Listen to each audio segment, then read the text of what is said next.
Welcome to today's episode of AskHumber. If you have been following us, it's all on our YouTube channel, so make sure you like and subscribe, okay? So you can follow everything that we have to offer through this initiative and this project, because today we are learning more about how we can actually visualize theory into practice. This is what we've been promoting as a Humber learning institution.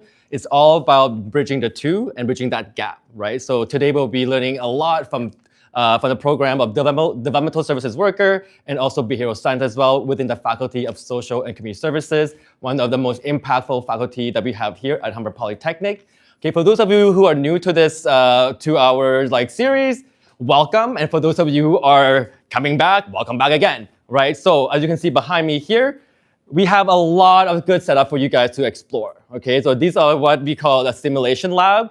This is a patient simulator right here. Yes, this patient can also speak as well and let you know how they're feeling, which is amazing, right?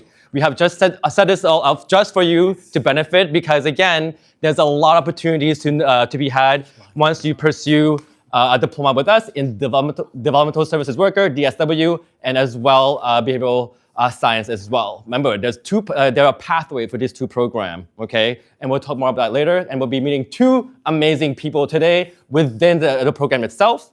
Let's go to learn more about them right now, because they are here to speak as well with all of us. Hey guys! Hello! Hello! Okay, good. How are you guys? Everybody. Good. Good. Thank you. Okay, so with me today, again, sorry, my name is Yanni, by the way, just forget to mention that, okay? I'm Yanni, I'm with Humber Polytechnic. I'm a Humber grad myself, but today, that's not focused on me. These guys are here to make sure that you understand all the benefits that you actually look forward to once you enroll with us for DSW and behavioral science and all the pathways and all the amazing things happening. So we have with us today, I am John Cosmopoulos. I'm a full-time faculty member here at Humber College, Humber Polytechnic to be more precise. I am a board certified behavior analyst, as well as registered with the College of Psychologists and Behavior Analysts here in Ontario. I've been teaching in the Developmental Services Worker program and the Bachelor of Behavior Science program for a good 10 years now. Absolutely love it. Love the students. It's been an amazing experience. I can't wait to share that with you. And of course, I'm just going to pass it on to... My name is Ryan. I'm a graduate of the DSW program, and now I'm back as a student for the behavioral science degree. So I have experience being a grad and a current student here. And John's been my professor a couple times, and yeah. Collaboration is what we want to focus on as well, okay, throughout your learning here, okay? So there's a lot of opportunities outside the classroom, such as this opportunity right here as well, right? So, Ryan, I want to get to know you a bit better, and also the viewers get to know you better. Why did you choose Humber to pursue this program, for example? I'd heard a lot of good things about Humber College, specifically regarding the Developmental Service Worker program. I wanted to be an educational assistant working in the school board, and there's many pathways to being an EA, and the one I found most interesting was the Developmental Service Worker program. There's a lot of students who are supported by EAs who have autism spectrum disorder, but not all paths of education focus on the developmental services aspect of it. So it felt very important to me to have the developmental learning, especially from professors who are behavioral analysts. I think that's really important. And then, yeah, I got that job pretty quickly after being a graduate of Humber, and it prepared me very well. It was a wonderful program, lots of really great placements. Yeah. It supported me in having a really great resume before applying, because of the placements and the connections you make when you're out in the field before you even graduate. So it helps you become really prepared, and it's been a good experience. You heard from Ryan, okay? And honestly. we were very happy to get him not only in the DSW program, but also in the Bachelor of Behavior Science program. So we're very happy that he's part of that as well. Which I have to say, just for your awareness, what's great about being a DSW and a graduate of the program is that eventually you can go into the Bachelor of Behavior Science program, where you can get advanced standing, go straight into second year, finish within 3 years, and you now have two important, interesting, great credentials that are job ready, competency based, in demand. So students in the DSW program and then in the Bachelor of Behavior Science program can literally get 2 credentials in 5 years, which is pretty amazing for pathways. It's amazing because, again, the whole point of Pathway, you guys, is to recognize all of your credits within the DSW diploma to enable us to give you that advanced standing to final 3 years of the Bachelor's of Behavioral Science.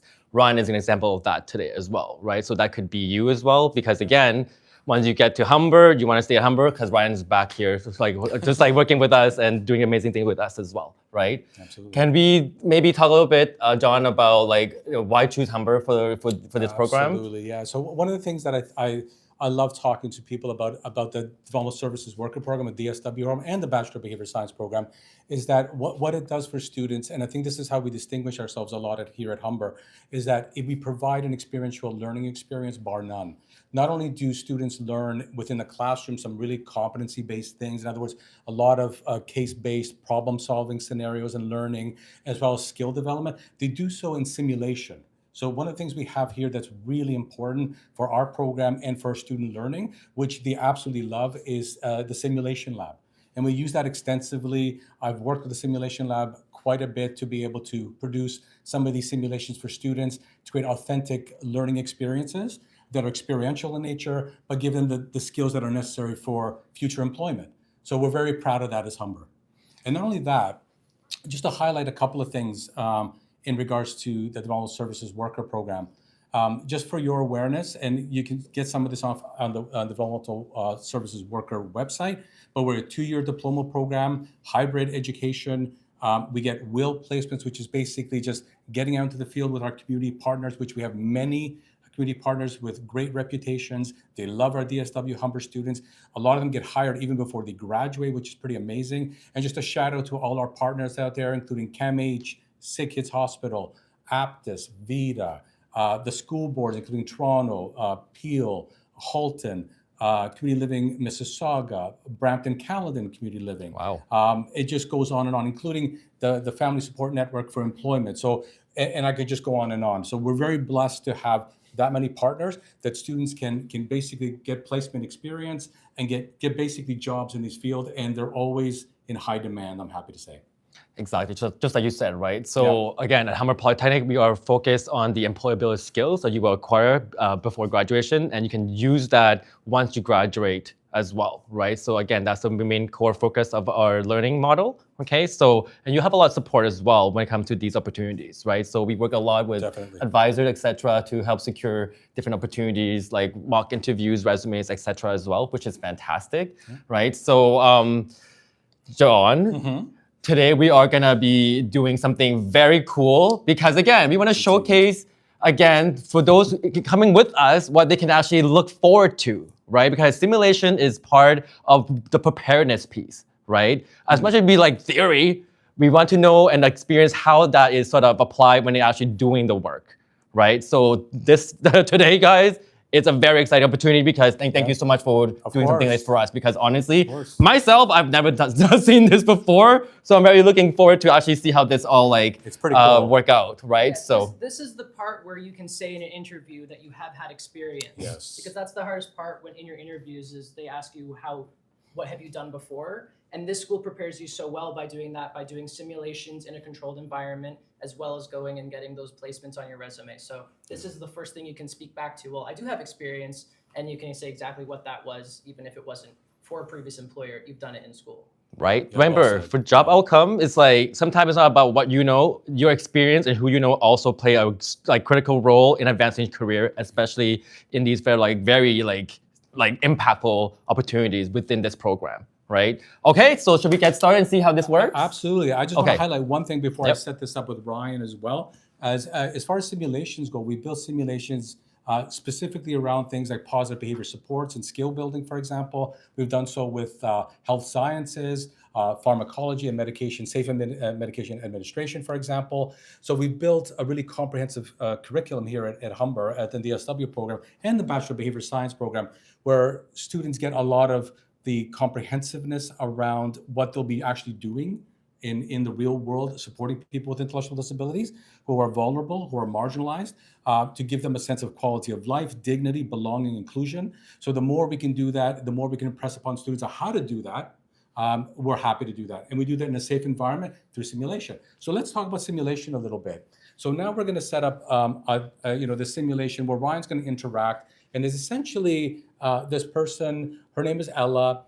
She sometimes struggles with just engaging with people or communicating what's frustrating or things that she wants to do. But sometimes she resorts to some interfering behavior, externalizing behavior. When she, say wants some support and she can't communicate that. So what Ryan's going to do is sort of try to engage Ella in the simulation, whereby he'll interact with her based on his skills, based on what he's learned in the classroom. And I'm just going to bring it over to Ryan to start the process, Yeah, right? sure. So we'll just start the sim lab now, and here comes Ella. Yes, indeed. Ella has arrived. And here we Ella go. is coming on in. Yes, indeed. Thank you. Of course.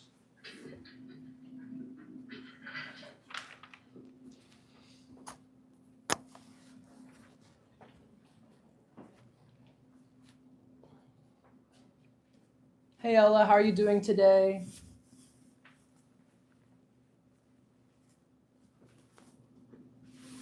Are we gonna play something? Yeah, we could definitely play something. What's something you'd be interested in doing today? I have some games.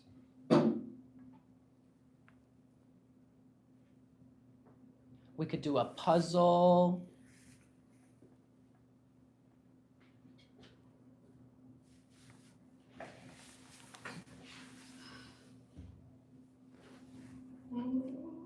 Are you feeling all right today?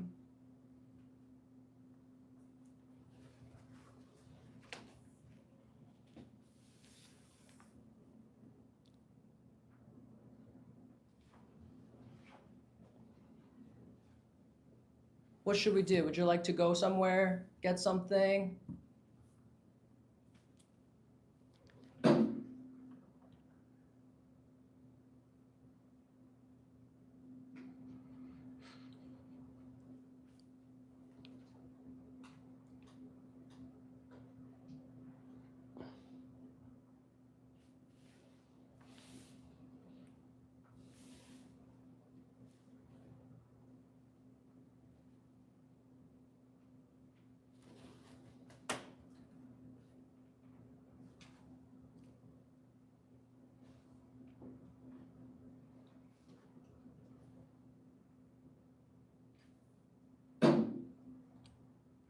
Do you want to ask me a question if you want to play a game?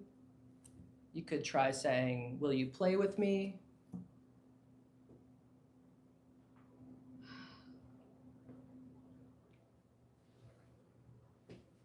I wanna do something else.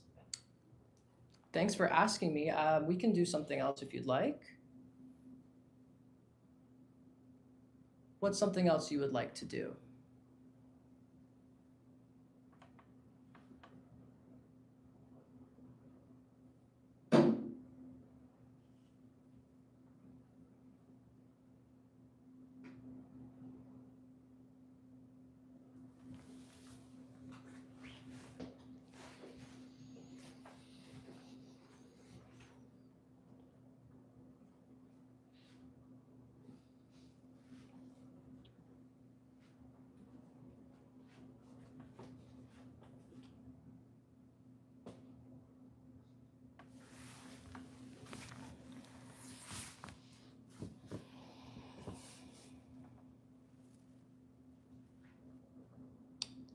Can you ask me what it is you'd like to do? Are we gonna play something? I would love to play a game. We have chess or we have puzzles. What would you like to do today?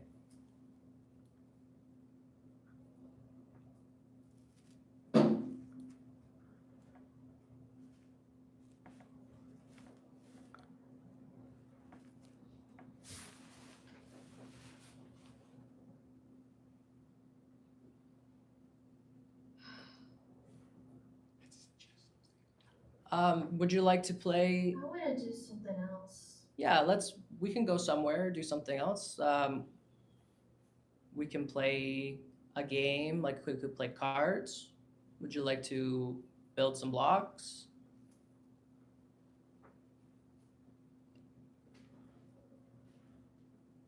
I know we have checkers. I usually have fun playing checkers.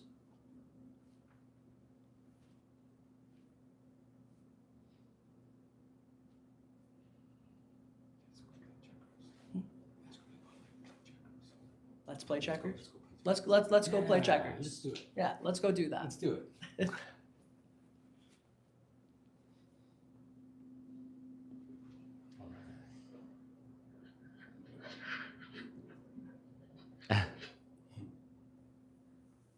All right, that was fantastic.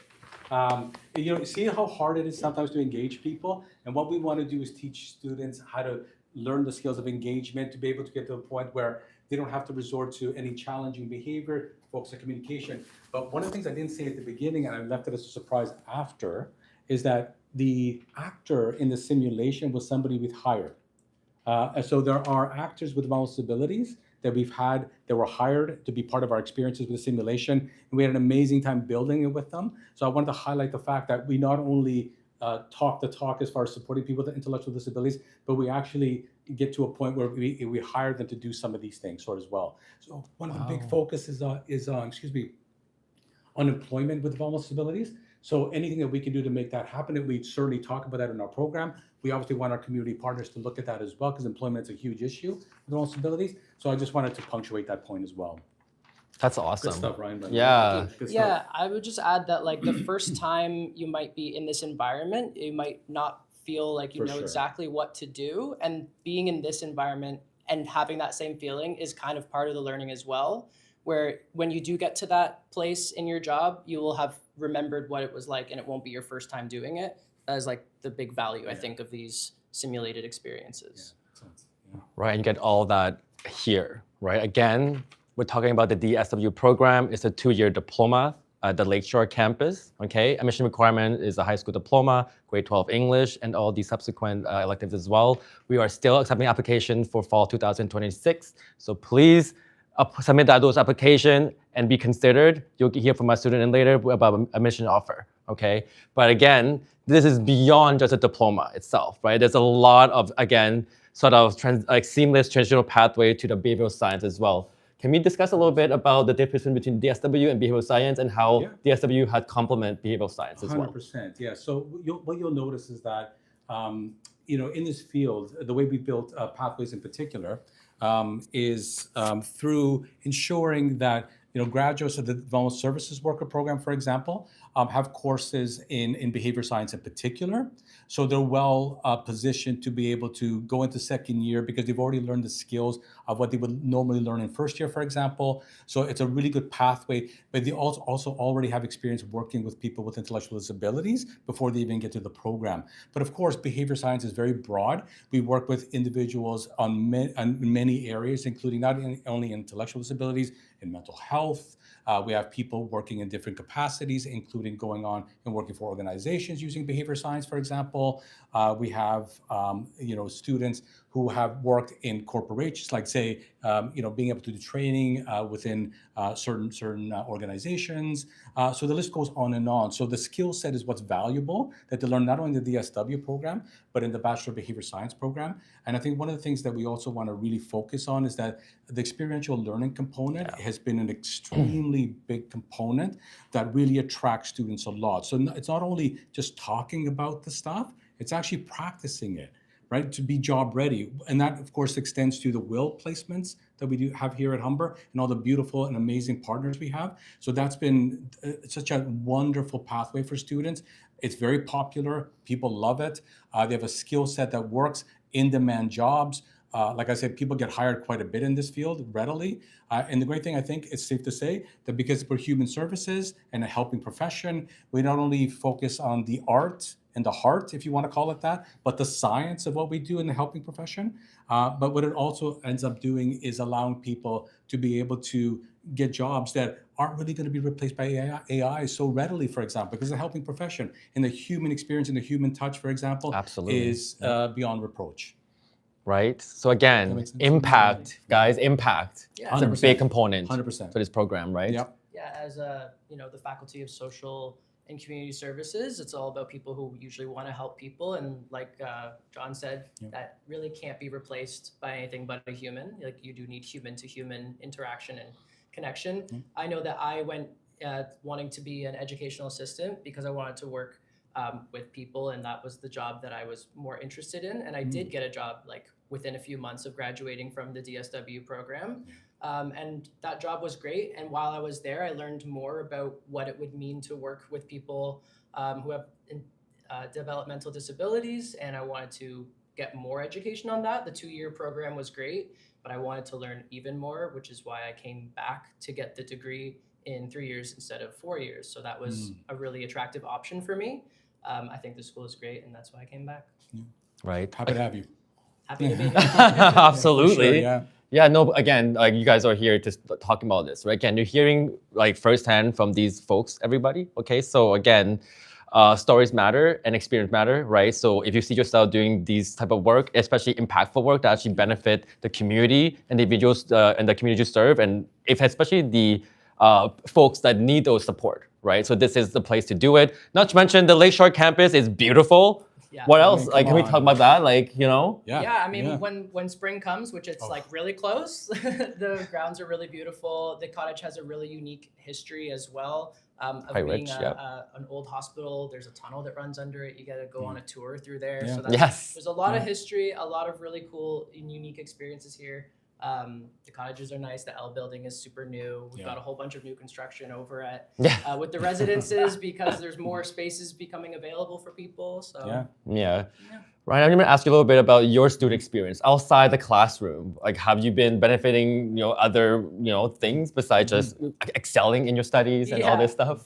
In the developmental service worker program, the placements I think were just as valuable as the in-class experience. Of course, having professors who have been the behavioral analysts, I thought was unique and important because they had real life experiences. I learned a lot better hearing professors say, like, I did this. This is what you will experience. These are the dynamics that you will encounter. And that was really engaging for me. And then I went on to have placements or the work integrated learning experience, at Community Living Oakville, which prepared me very well for working with people, adults, who had developmental disabilities, as well as I worked at Seneca School, which is a congregated school in the Toronto District School Board.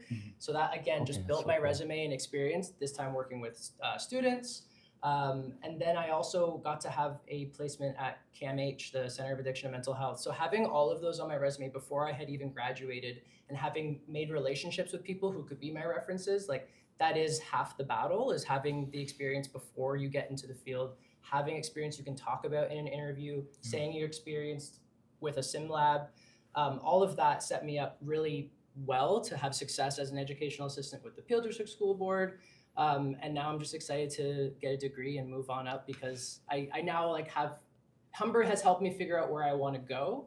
And the 2-year program was kind of like dipping my toes in, and you can get a job with the 2-year degree, no problem, or the 2-year diploma. But now I wanted to get a degree as well, and I could do it in less time. So I feel very grateful for the opportunity, and my professors have all been wonderful. Again, networking, guys. You have a strong network, Ryan, right? Yeah, So we it is. always talk about the idea of networking and how important that is, right? What would you say to those new incoming students who are nervous about the networking piece? Because how does that work? Did you just Don't be. The professors are like super simple. It's super simple. They say, we will be your reference, right? Like it's hard to have references. Like, yes, you've had some jobs at a certain level, but once you have a professor who can be your reference and they can speak to your, ability to show up and do the work and get a job, like that just meant everything. I know that we have professors in the program I'm currently in who are willing to be your reference just to get the placement. And then once you get the placement, you can get even more references. So it is about making connections as well as succeeding in your academics. You do have to show up, and the professors are here for you when you do show up. So come to class and show up, and you'll get a job. Absolutely. Sounds like a simple formula, but it works, right? Just show It up. works. It's, It works. It's simple. Apply and come here, and you will be taken care of and supported. Absolutely. We love our students, that's for sure. Absolutely. Just quickly, Ryan, as well. Did you know that Humber offer bachelor level studies, for example, before coming to Humber? No, not before coming to Humber. I came specifically with a goal of like, oh, this is the job I want. Oh, this is the education I need to get there. And then it was during my time being a DSW student that they said, by the way, like this can build into a degree one day if you so wish. I think for me, the idea of just starting and doing a degree right away felt a bit overwhelming. Also, being able to take some time off to work for a little while was just like a very practical way of doing this. So I got the DSW, worked for a little. Now I'm coming back and getting a degree in just 3 years. So that was incredibly attractive to me. Right, and these are honors Yes. bachelor's degrees, folks, okay? So on the same par as universities, Like, okay? I will be able to apply for a master's after with Absolutely. this Boom. degree. Many That's- students have done that. Yeah. Right. Yeah, many students have done that. And this is a big sort of topic because especially people who are doing more research and makes the most sense, right? Like Humber has been offering bachelor's degree level studies since the early 2000s, for example, right? And we continue to build and incorporate more degree level studies, right? But the difference for us is that we are ensuring that it's job specific and employability impact, right? Similar to what John and Ryan have been saying today, right? So we incorporate all of that before before you even graduate. Okay, what's the goal here of pursuing post-secondary education? Is getting that job. But how do you get that job, right? You need experience, you need skills, you need a network. You do. You need all of that, and you get all of that here at Humber Polytechnic within the Faculty of Social Community Services and beyond. Not just behavioral science. I just want to plug a little bit about the other programs as well. We have addition to mental health. We have criminal justice, right? Absolutely, We have like post-grad studies as well. Victimology is a research that we also offer here as well, the downtown campus. In fact, we have 3 campuses. Lakeshore is where we house the FSCS program primarily, but we also have downtown, like Bloor and Young as well, and the North Campus, Northern Etobicoke there as well, right? So lots of opportunities, and there's something for everybody, okay? You just gotta come and just experience this, especially when we're having an open house on April 18th. Okay, so mark your calendars. April 18th, that's a Saturday, 10 a.m. to 2 p.m. I'm assuming lab will be open at that time. So and it's all hands on deck as well. People will be here to answer all your questions because again, it's an important decision, right? But we're here and ready to answer all of that to make sure that you understand what you can actually expect when coming to DSW, behavioral science, and so on and so forth as well, right? So, just wrapping up quickly here before we are talking about all this amazing simulation and all that. What advice would you give? And Brandon, like what 1 or 2 pieces of advice, Ryan and John as well after, for sure. about incoming students joining from high school? Because again, bridging from high school to post can be a very scary sort of journey, right? Yeah. So what advice would you give those students coming right out of high school, for example? I mean, the best advice is just like, don't be too nervous about it. I think for me, coming out of high school, I wasn't prepared to go to a university. And so I thought going to a college had smaller class sizes and I could really know my professors more. So my advice is, it's annoying, but it's just do it. The advice is just do it. Don't be scared. Apply. You can change your mind with different things. And the credits you get can still be applicable to other programs. You don't have to know what you want to do for the rest of your life when you're 18. Yeah. Just get started in somewhere. This is actually not the first school I went to. I went to Fanshawe College for 2 years. Oh, okay, yeah. I lived in London. I moved here, and then I wanted to go back to school to pursue something different. And that was when I decided to do the DSW. And having previous credits does help you build towards something else. Like there's transfer opportunities. So just because you're choosing a diploma right now doesn't mean that you're locked in forever. Like the credits you're getting are still important for other things that you might want to do. Even if it's just your simple credits like electives or writing skills or things like that. All programs are going to need those things. So don't be too nervous about making one decision now that's going to affect the rest of your life. All the education you get is transferable, and it is you're still getting an education. So just pick a program, come to Humber, and you will be, again, taken care of and supportive. Yeah, and the only thing I'd like to add really is that the student experience is really important for us. Absolutely. We know your names when you come to the classroom. I remember doing my undergrad studies and being in a hall of 500 to 1,000 people. That was daunting. I didn't know my professors. Didn't learn much, to be honest with you. That's not to say you can't, but that's been my experience, of course, right? But we have many university students coming to Humber Polytechnic with transition from a degree into some of these programs here, and it's been wonderful to do that as well. But honestly, the one thing that I want to also just add very quickly is that not only we're invested in you as much as you're invested in Humber. One thing that we focus on, it's our motto, is we're builders of brilliance, and we take that absolutely seriously, and we do whatever we can to make that happen. It is something that I've taken to heart. Humber has, and so our students, they demand this of us. We certainly want to deliver, and it's a very win-win situation. No words. Is our mic dropped? Yeah, seriously. I don't know. That's it. I think you dropped it first. Okay, we're good. Okay. Yeah, I think so. No, but honestly, thank you so much for the both of thank you, you. Ryan, Thank you, John, everybody, for for being joining here. us. Yeah. And this is a treat, right? Again, like it's rare that people, like prospective students understand. Yes. A lot of the benefits, when you enroll at Humber, like in our programs, for example, right? Again, thank you so much for your time today. Course, thank and you. Ryan, of course, you're still studying, of course. Happy to have him. So happy to have him. Yeah. Yeah. Thank you so much. Yeah. I appreciate He's it. going to do great things, by the way. Amazing I'm things. just trying to get the same credentials you have. Build on that. I'll It'll go happen. with that as well, too. Yeah. Thank Yeah. you. Brilliant. Thank you. All right, guys. So again, thank you so much for tuning in today's Ask Humber. Okay, make sure to tune in again for future episodes if you haven't yet. So like and subscribe. We have more new and exciting content for you to benefit from, similar to this. Okay, so we have a lot more programs to showcase as well in the future. Thanks again for showing up and being here with us. We will see you next time.